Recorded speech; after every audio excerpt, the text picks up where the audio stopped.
दोस्तों नमस्कार। जय श्री कृष्णा। आज आप मेरे हाथों को देख के ये सोच रहे होंगे कि क्या पहन रखा है। अभी आप मेरे साथ वीडियो में आगे चलोगे, मैं आपको लास्ट में इसका राज बताती हूँ। आप सब कैसे हैं? मैं भगवान से प्रार्थना करती हूँ कि आप सब लोग खुश रहें, प्रसन्न रहें। मैं चित्रा मुदगल अपने YouTube चैनल आपकी एस्ट्रो पर आप सभी का स्वागत करती हूँ। मैंने रिश्तों के बारे में आपसे बात करी, आज मैं एक खूबसूरत रिश्ते के बारे में आपसे बात करूंगी और वो है पति पत्नी का रिश्ता। ये बेहद खूबसूरत, प्यार भरा, थोड़ी नोकझोंक वाला रिश्ता है। ये जन्म से जुड़ा हुआ नहीं होता, लेकिन कई बार ऐसा होता है कि जब विचार नहीं मिलते तो इस रिश्ते में तनाव पैदा हो जाता है। लेकिन हमारे साथ और भी जो रिश्ते हमारे होते हैं, माता पिता भाई बहनों के साथ, उनके साथ जब विचारों में मतभेद होता है तो तलाक नहीं होता। फिर इस रिश्ते में ही क्यों तलाक होता है? मेरा मानना ये है कि कई बार ऐसा होता है कि कुंडली में सप्तम भाव में कुछ पाप ग्रहों का बैठना, अशुभ ग्रहों की दृष्टि होना, इस वजह से इस रिश्ते में तनाव पैदा हो जाता है। और कई बार पाप ग्रह की, अशुभ ग्रह की दशा आने पे भी तनाव पैदा होता है। क्योंकि कई बार ऐसा देखा होगा आपने कि कुछ पति पत्नी शुरू में बहुत प्यार से रहते हैं और बाद वाली एज में उनमें तनाव पैदा होता है। कुछ शुरू में बहुत तनाव में रहते हैं, बाद में बहुत अच्छे से सरवाइव करते हैं। तो कई बार अशुभ ग्रह की जब दशा आती है तो भी रिश्ते में मतभेद पैदा कर देती है। तो मैं आपसे पहले आप इसके कारणों के बारे में बात करूंगी, फिर मैं आपसे कुछ ऐसे प्रयोग और टिप की बात करूंगी जो इस रिश्ते में प्यार भर सके और खूबसूरती से अपने जीवन को आगे तक ले जा सके। तो मैं आपसे इसके कारणों के बारे में बात करती हूँ। पति पत्नी के खूबसूरत रिश्ते में तनाव पैदा होने का एक कारण मुझे लगता है शक करना।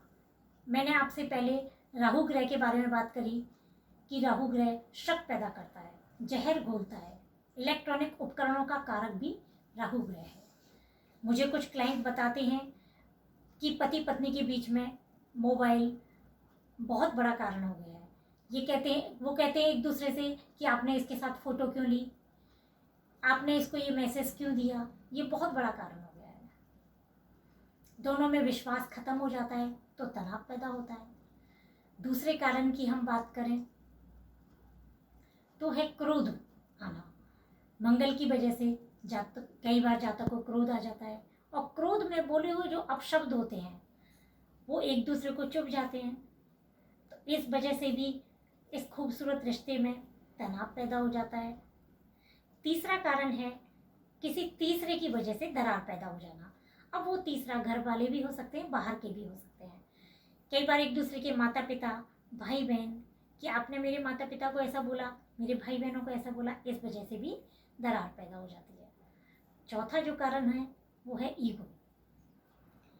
एक दूसरे को स्वाभिमान को ठेस पहुंचाना, ये भी एक कारण हो जाता है। अब कई बार आप देखोगे कि कई जो स्त्री और पुरुष जो जातक होते हैं उनमें गुरु और शुक्र का बहुत बड़ा रोल होता है। पुरुष जातक की कुंडली में जब शुक्र ग्रह बहुत शुभ होते हैं तो उन्हें पत्नी सुख बहुत मिलता है, अच्छे से उन्हें सुख मिलता है। और स्त्री जातकों की कुंडली में जब गुरु ग्रह बहुत शुभ होते हैं, अच्छी स्थिति में होते हैं, तो उन्हें अपने पति से बहुत सम्मान मिलता है। कई बार कुछ लोग ये कहते हैं कि पहले तो ये सब समस्याएं नहीं होती थी, अभी क्यों होने लगी हैं। तो मेरा ये मानना है देश काल परिस्थिति के हिसाब से बहुत कुछ बदल जाता है। पहले मोबाइल नहीं होते थे, पहले दोनों पति पत्नी ही वर्किंग नहीं होते थे, बहुत सारी चीज़ें हैं जो पहले नहीं होती थी अब होती हैं।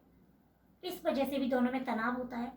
अब मैं आपसे इसके समाधान की बात करूंगी। कुछ हम ऐसे टिप और प्रयोग यूज करेंगे जो इस रिश्ते में मधुरता को ला सके।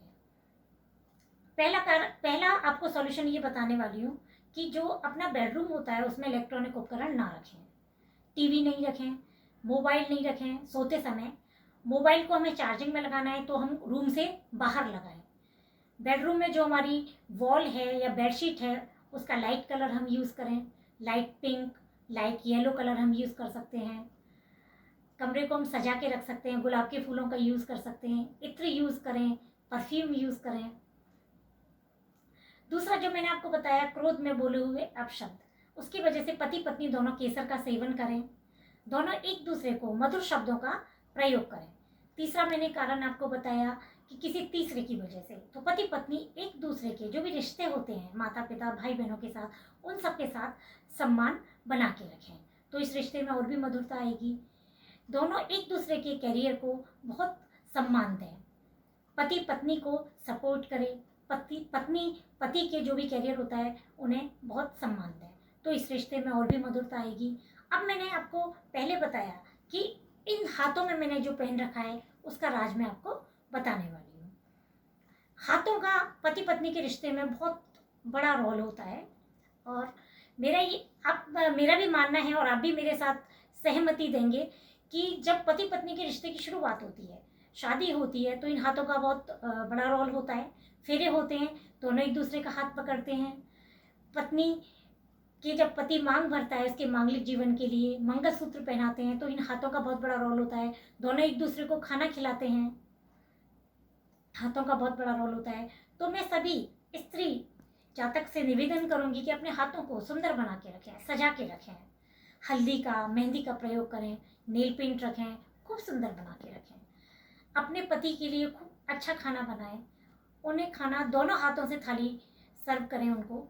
अब ये भी ट्रेंड हो गया है कि खाना बनाने वाली आ रही हैं, तो लेकिन फिर भी खाना आप अपने हाथों से उनको परोसें, तो एक उन्हें अच्छा लगेगा।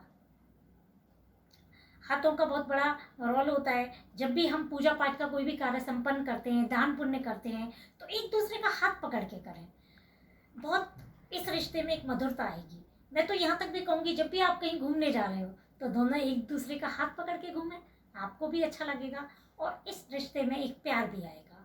और जब पति पत्नी जैसे खूबसूरत रिश्ते में प्यार आता है तो हमारे पूरे घर का माहौल भी बहुत अच्छा होता है, बच्चे भी खुश रहते हैं, तो हमारे घर का माहौल बहुत अच्छा बनेगा। और दोनों में जब प्यार रहेगा तो एक ज़िंदगी खूबसूरत लगेगी, क्योंकि पति पत्नी में दोनों में एक अलग अलग एनर्जी होती है, वो एनर्जी एक होती है। दोनों की एनर्जी जब मिलेगी तो बहुत कुछ नया नया आप अपने जीवन में बहुत कुछ अच्छा अच्छा कर सकते हैं। मैं आपसे आगे और भी टिप और भी प्रयोग आपको बताऊंगी, जो मेरा ये मानना है कि वो आपके लिए कुछ लाभदायक होंगे। 100% नहीं तो कुछ हद तक तो काम करेंगे। तब तक के लिए दोस्तों नमस्कार। आप सब लोग खुश रहना है, रिश्ते को मजबूती से निभाते हुए चलना है। मैं आगे आपसे बात करती रहूँगी।